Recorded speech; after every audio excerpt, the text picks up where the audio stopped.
welcome to my channel. Thank you for watching, liking, sharing and subscribing. I hope you enjoy the insights here in this reading. It's a general reading. You can take what works for you. I have shuffled and laid out the cards, so let's start now. I work with the 12 houses of the zodiac, and the cards that appear in each house bring relevant influences at this time. In your first house, you have part of fortune, which is symbolizes increase of some kind. This card is it's a very fortunate thing to be having in any of the houses of your chart.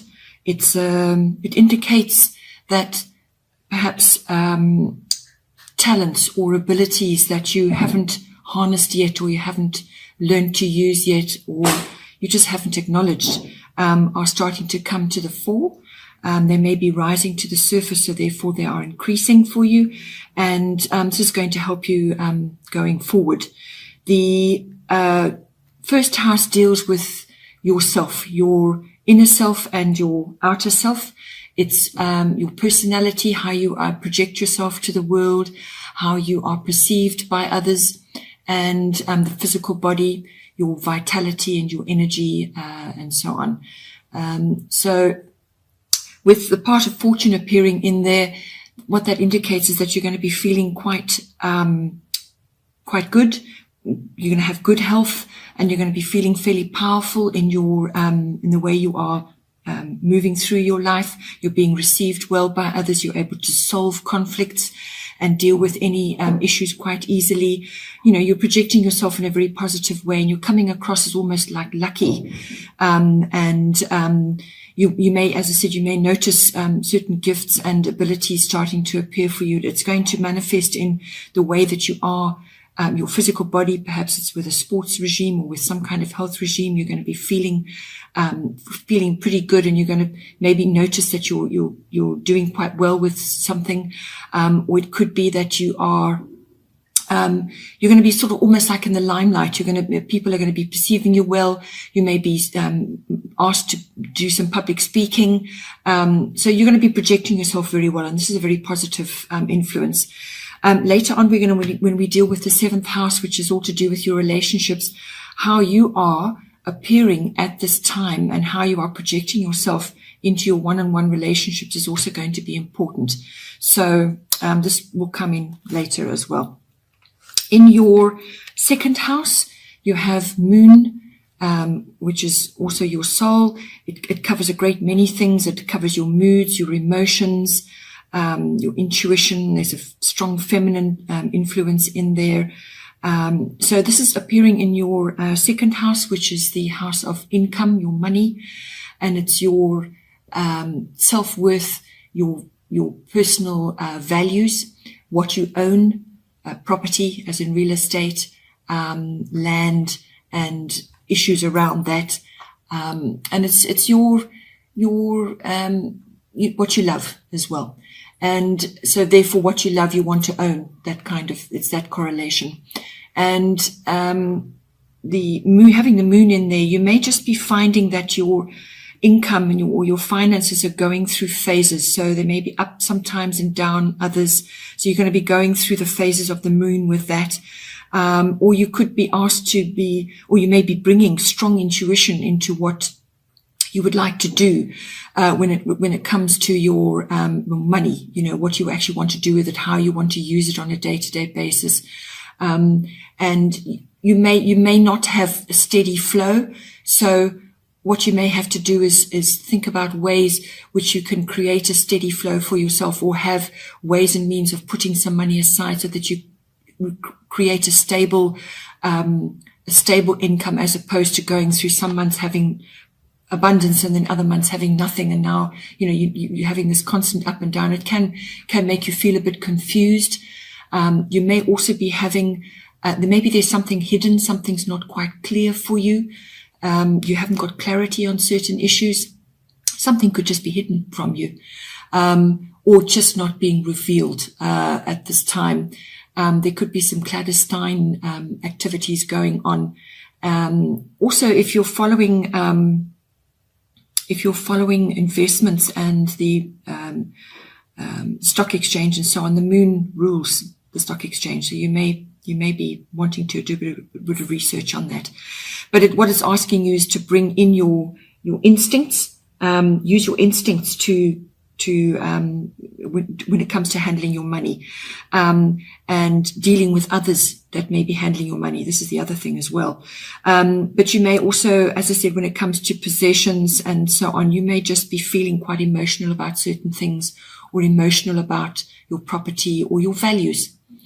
Following on, you have another watery moon ruled sign, and this is coming up in your third house. You have Cancer, I feel. So these two are sort of connected. They connect in many areas. So you've definitely got this very strong, watery, instinctual, emotional, and intuitive aspect going on. The third house covers all forms of communication. So that's written, verbal, body language even. It's how you talk to others, what you write, what you post on social media. It's also early education issues. It also covers short trips. So you may, if you're going to be doing a trip, maybe it's worthwhile going to the sea, because this is ruled by the moon. You may really enjoy going to the sea, spending time at the seaside. You're probably going to get a lot out of that. It's also the moon, or Cancer is ruled by the moon, but it indicates that you could be quite moody. You could be requiring time to just retreat and withdraw. So think of the Cancer, as the crab is symbolic of that. They like to go into their shell periodically. They also use it as a defense mechanism. But do not underestimate a Cancer at any point of view. If they are threatened or cornered, they will come out fighting and be quite ruthless. So they're very protective of their own. They're very protective of their possessions and so on. And they're also, Cancerians are very protective of their family. So the third house also covers siblings. So you may have a female sibling, which is experiencing some sort of issue. Possibly you may need to be talking to them about certain things. You may have to watch what you say. Don't lash out unnecessarily or be crabby 1 minute and just say something negative. So yeah, keep that moodiness and that crabbiness in check, but also be deeply intuitive, and you may be in tune with others around you and just know what to say. This is the other aspect of it. So you've got to be able to balance those two. It could be also aunts and uncles. It's like family members. So yeah, deeply intuitive, also very creative, and quite psychic as well. So when it comes to your communication, you may be using all of those wonderful qualities of Cancer in your communication. But bear in mind, it does follow the phases of the moon again. So if you need to retreat to work out certain things, or to just understand things a bit better in your mind, then that's possibly what you might need to do. But it's a feeling sign. It's a lot of emotions going on in that house. Then it's also to do with contracts. This house also covers contracts of all kinds. So you may, as I said, you may really need to be using your intuition now to guide you to go forward. Harness all those skills so that you are making the best decisions. And I say that because coming up in your fourth house, you have a solar eclipse. This is revolution. So this is indicating change, and quite an upheaval at that. So sudden change. You may be moving because the fourth house deals with your home. It also deals with your ethnic identity and your foundations, your roots that came up from your origins. So you're good, but I feel it's connected possibly to do with your home environment. You're maybe asked to make a decision now at this time about where you're going to live. You may be forced to relocate. You may be deciding to move, or you may be forced upon you. But it's going to be a bit of a jolt. So, or it could just be really like you just don't feel like it now at this point in time. You just feel that, to be tackling this. It's going to feel like that. It's going to feel feel like it's kind of been thrust upon you. Or you just may need to be making a decision about your home, which may be difficult. So there's issues around that. Or as I said, it could be issues to do with your perhaps your ethnic identity, which could also be home. You may be having to move away from where you feel the most settled. You've got your roots are there. You understand where you live. You understand your ethnic identity. You're very close to that. It's shaped your foundations in life and so on. And now you're being asked to move somewhere where you don't have that anymore. So there's lots of connotations to that, but it is a change of some sort and quite a quick one at that. So if you are having to make decisions about your finances or about your contracts and things, and it may be affecting your home life, then this is the reason why. It's asking you to be intuitive and to go with your deep emotional feelings and actually assess things on a deep level, because you will be having to make decisions there. Then in your fifth house, you have Taurus. So Taurus is a very grounded, stable sign. It can be also very obstinate. It can be very set in its ways, but it's always methodical, determined, very earthy, very sensual sign. And always it strives for stability. It likes to squirrel money. They like to squirrel money away. They like to be financially sound. So now this is coming up in your fifth house.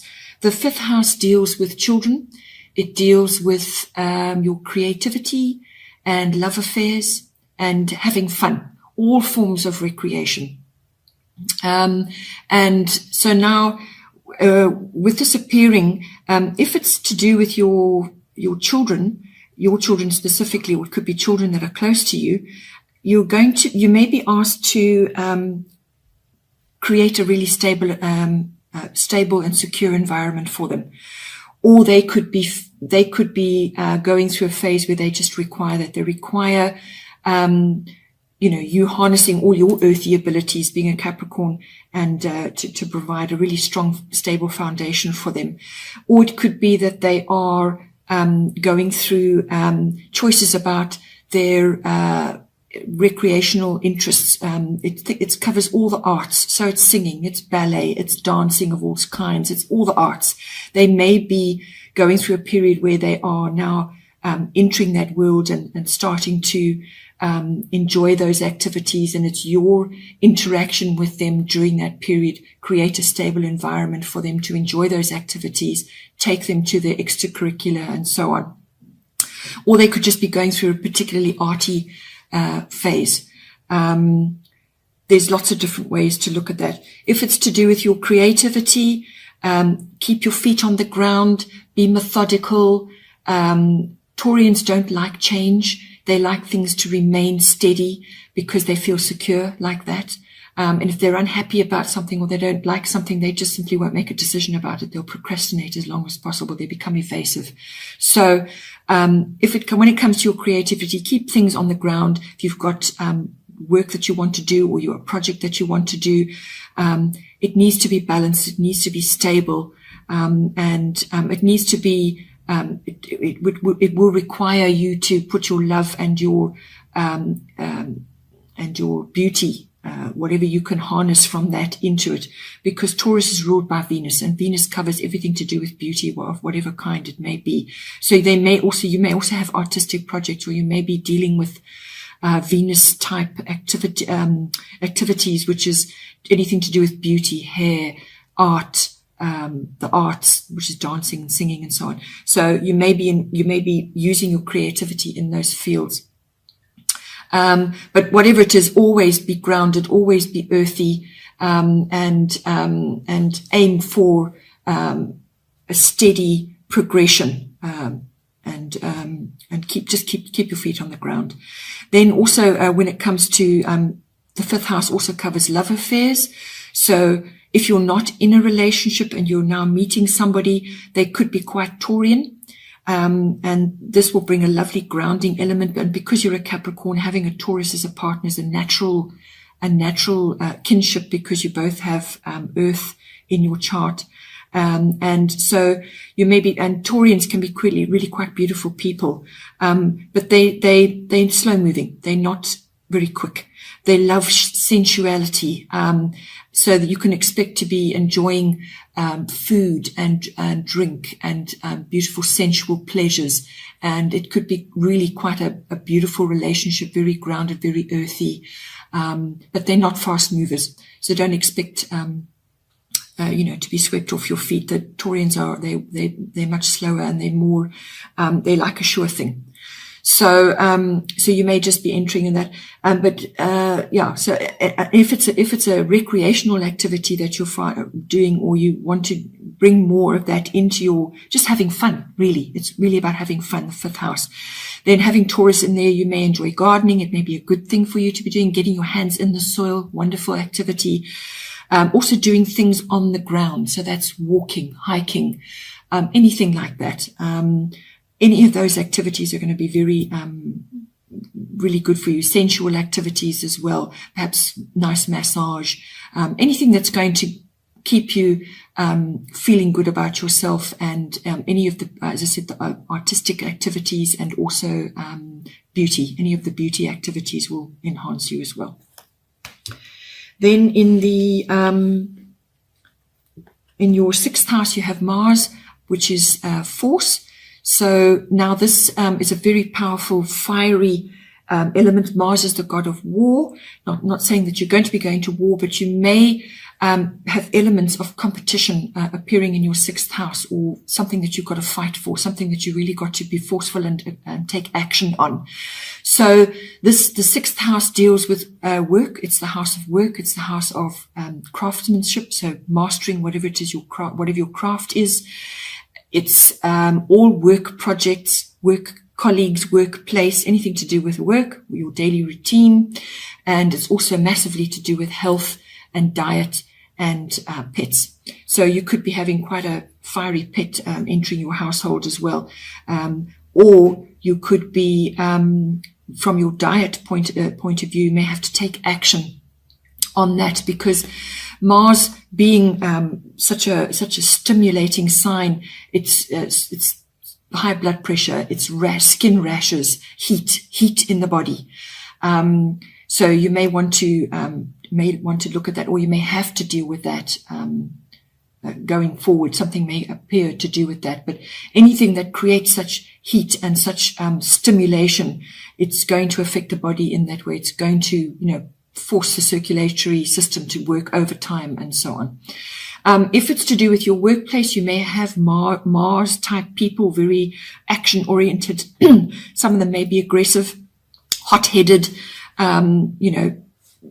lots of energy coming in with them, or you may be required to bring that into your workplace to achieve, to get things done. And you may have to, as I said, if you're busy on a work project, you may have to compete in some way, shape or form, or you may have to fight for, protect your interests or fight for something. So it's a very quick moving, fast, fiery energy. And you could also be activating your passions about something that you want to do. So it's a very passionate, again, a very passionate warlike sign. So you may be literally putting the fire under something, getting a project going, getting something off the ground. If it's a hot air balloon, it's going to rise and so on. So expect action or take action in your 6th house.